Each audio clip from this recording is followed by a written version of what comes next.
3 membres présumés de l'organisation indépendantiste basque ETA ont été arrêtés aujourd'hui à Rodez. L'un d'entre eux est présenté par les autorités espagnoles comme un personnage important. Il s'agirait du responsable de la logistique de l'organisation. Il est aussi mis directement en cause dans au moins 6 assassinats. On rappellera qu'un autre membre présumé d'ETA avait été interpellé hier à Lannemezan. Nathalie Baffet-Riveboud. Alors ça s'est produit au-dessus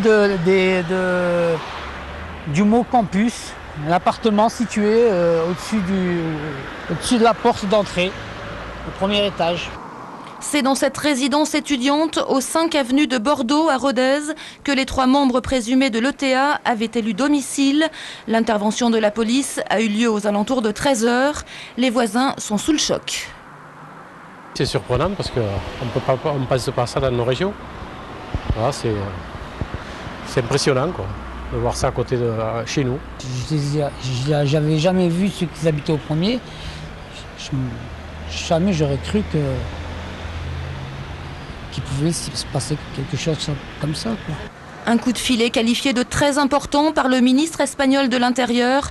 Parmi ces 3 personnes arrêtées se trouve Juan Cruz Meiza Artola, présenté comme le numéro 2 de l'organisation terroriste. Il serait actuellement le responsable des caches d'armes de l'ETA. Il aurait fait partie du commando Vizcaya dans les années 80, responsable d'au moins 6 assassinats. Tout l'après-midi, les services de police ont perquisitionné au domicile des terroristes présumés, gardés par des policiers encagoulés. En fin d'après-midi, le service de déminage est également entré en action. Pendant que les opérations de police scientifique et de déminage se poursuivent, toujours actuellement avenue de Bordeaux, les 3 membres présumés d'ETA sont ici même. Ils sont interrogés à l'hôtel de police de Rodez. Ils devraient rester ici environ de 48 heures avant vraisemblablement d'être transférés vers Toulouse.